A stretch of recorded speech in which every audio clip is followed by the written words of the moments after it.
Fenêtre sur l'emploi pour parler des salaires. Oui, les NAO, les négociations annuelles obligatoires, c'est un round classique.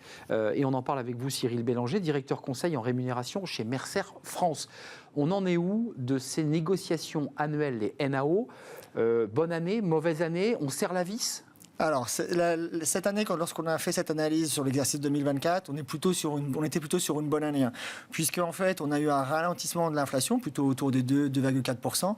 Et à contrario, on a eu plutôt des budgets d'augmentation qui ont tourné à 4%. Ce qui fait qu'on a eu un budget d'augmentation qui est venu couvrir une grande partie, même la totalité, voire plus, de l'inflation que ce qu'on avait pu observer les années passées. Là, les années passées, on avait plutôt eu un phénomène un décalage en faveur plutôt de l'inflation. Cette année, c'est plutôt une année de rattrapage. Elles ont respecté dans la grande majorité les cadres de calendaire mars 2024, mais ce qui est intéressant, c'est que les entreprises interrogées, 226, accordent une augmentation, c'est votre étude, exclusivement à la population non cadre. Exactement. Alors, c'est intéressant. Ouais, en fait, vous avez deux choses. Vous avez, dans ces budgets, on a à la fois les augmentations qu'on appelle générales et à l'intérieur également les augmentations qu'on appelle les augmentations individuelles.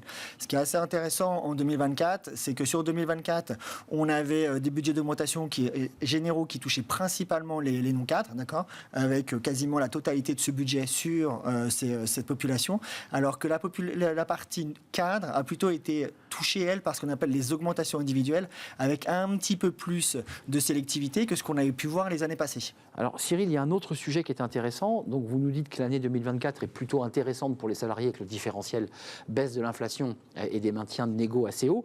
Par contre, il y a la prime pour le pouvoir d'achat qu'on appelait communément la prime Macron. Là, dans vos chiffres, il y a seulement 19% des entreprises qui l'utilisent. Donc elle ne fonctionne pas aussi bien que ça, en tout cas en 2024, cette prime. Exactement, vous avez raison. En fait, les deux premières années où elle a été utilisée, en 2022-2023, elle a été plébiscitée par les entreprises, puisqu'on a plutôt tourné entre 68% et 40% des entreprises qui les ont utilisées. Ça a vraiment été une prime de transition qui a permis justement de couvrir cette période d'inflation durant laquelle les sociétés n'avaient pas pu avoir des augmentations suffisantes pour couvrir l'inflation. Elle avait un autre avantage et qui a été en plus fiscalement et socialement intéressante à l'époque. Aujourd'hui, elle est beaucoup moins utilisée parce qu'on revient un petit peu plus sur une situation normale, je dirais, et deux, parce que fiscalement et socialement, aujourd'hui, elle est également moins intéressante que les années passées. On a déjà une projection avant de nous quitter là, sur ce qui se prépare pour 2025, parce que 2024, vous dites c'est plutôt une bonne année pour les salaires, notamment pour les non-cadres.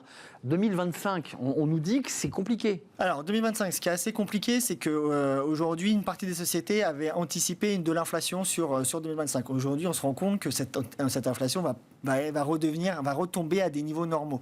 Donc ce qui se passe, c'est qu'aujourd'hui, les sociétés avaient plutôt budgété autour de 3,2-3% d'augmentation pour 2025. Ouais. On revient à des niveaux un petit peu plus cohérents avec ce qu'on a pu voir les années passées.